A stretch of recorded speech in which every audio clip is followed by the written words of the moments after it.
What's happening, sports fans? We hope this finds you safe and well. We got another great top recruit to talk to right now, Eva Rethmeier. Oh my goodness, I can't believe I botched that. It's okay. It's okay. I know. Thank you for reassuring me there. She is going to be. I will get this right. She is going to be going on to represent all of us at Cal State Fullerton next year to do cross country and track and field, because I'm learning that these track kids are crazy, and you can just consider all of them two-sport athletes, while the rest of us are just like stuck in one sport land at any given time. So thank you so much for being on with us. Let's talk about your decision to become a Cal State Fullerton Titan, I believe is the mascot. Yes. So why a Titan? Well, a combination of things influenced my decision. The coaches really stood out to me from the start. They care so much about their athletes and like the team dynamic, and I really value that. And then I'm majoring in kinesiology, and they have a great program there. And I had a great experience on my recruiting trip. And like almost all the girls on my recruiting trip, like committed to Fullerton too. My goodness. So yes, definitely sounds like that recruiting, whoever is doing the recruiting trips deserves some congratulations on their high level of retention. Kinesiology, why? Athletic trainer, doctor, what is the plan there? Because not a lot of kids know what they want to do going into college. Well, I want to major in kinesiology to hopefully pursue a career in physical therapy. I like helping people, and I'm really interested in like the mechanics of the body, and so I just feel like that kind of career, I would be happy going to work every single day. So very cool, very awesome. Was Cal State Fullerton always on the radar for you? Was it something that kind of, like you mentioned, that recruiting trip just went well, and all of a sudden you're like, wait, this one from last to first? How did you arrive here ultimately? I've always had Fullerton in mind. Like, I think it's a great school, and like I think the distance away from home is perfect. Like, I'm not too far. I'm just like in Orange County, and I love the area. I have some family up there, and my parents can still come like watch me, and so yeah. Now, you mentioned distance. You are more of a distance runner. Will you be running from Fullerton to home and back on the weekends to visit the parents? That's a little too far. That's just a tad bit longer than you're used to. Yeah. I say that jokingly because anything over a brief sprint, not my jam as an athlete. But I am learning to have more and more respect for cross-country distance runners type people. I had my mind blown to just how physical and how aggressive with the elbows that first like 100 yards could be, and then how it kind of catches up with some people down the track when there's not the prying eyes of judges or anything. Any stories you can tell us about just how crazy things can get in the start of a cross-country race? Well, I haven't had any like scenarios where I've like fallen or anything, but I'm sure you've seen it though. I've seen it. Yeah, definitely. We get those elbows in. So, yeah. And I feel like that's a thing that not a lot of people get, is that cross country is actually a contact sport. And there's people don't understand that. They're like, it's not a contact sport at all. And I'm like, oh well, kind of. You're like, what does that kid's bruises and cuts and everything on their body like? No, that looks like a track. Okay, so more so in track. What is some of the other parts of track that people just maybe don't understand? Well, for like the physical part in like track, like when you get physical, like you have spikes, and like sometimes like you get spiked and that hurts really bad, like you're bleeding and stuff. Have you done any relays ever?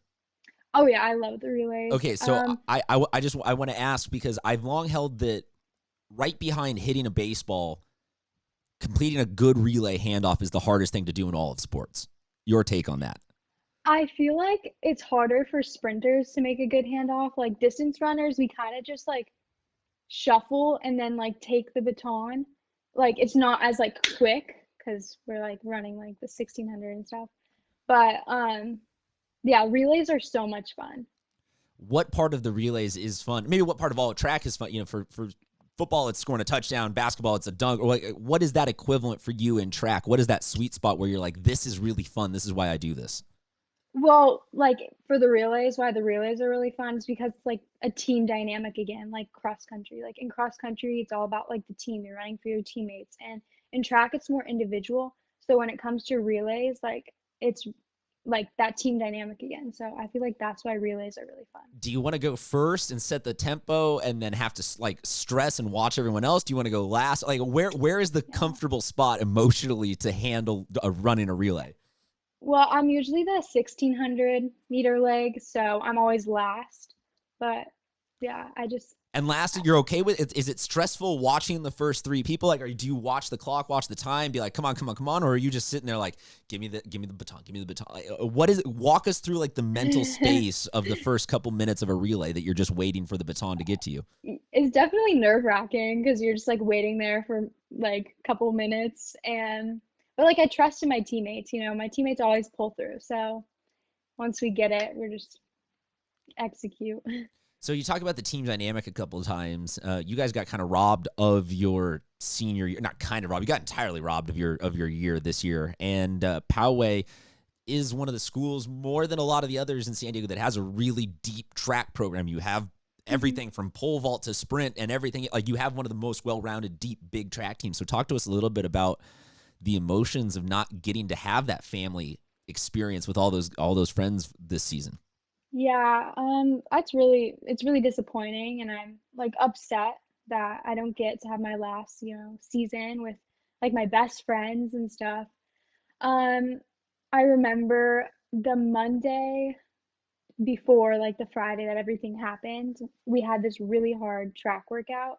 It was like a ladder workout, so it was like it went 400, 800, 1200, 1600, 1200, 800, 400. And so my teammate and I, we had this great workout. We were just rolling, and we were super excited to run on that Thursday in a dual meet, and we were going to double in the 1600 and the 3200, and that got canceled because of the rain, and we were just so upset because she's like my best friend, and we like are training partners too, and so it's just like sad that we don't get that like last season together. And I think we were all in denial for a while. Like, there's no way that the track season is over. There's no way like school's over, like no way. And so I think like recently it just kind of hit me, but now I'm just trying to like look forward and move on, get ready to like run at the next level and be a part of like this new family. So. Well, you talk about going to that next level. This is the part of the interview where we ask everyone to stand up, stay at least 6 feet away from her, but stand up and give her a round of applause, a salute, or whatever it is, a congratulations for getting that chance to represent all of us at the next level. A thank you for entertaining us with your athleticism for the past 4 years and for everything in between, and just contributing to the awesomeness that is San Diego high school sports. So thank you very much for sharing a little bit of your time with us. Thank you for going on and representing us at the nenext level. Folks, a lot of seniors out there that got kind of robbed of their last season, so they need some positive vibes, good thoughts, well wishes, whatever you want to consider it, and then a little support at the next level when they're out there representing us. Thank you so much, everybody. We will catch you guys next time.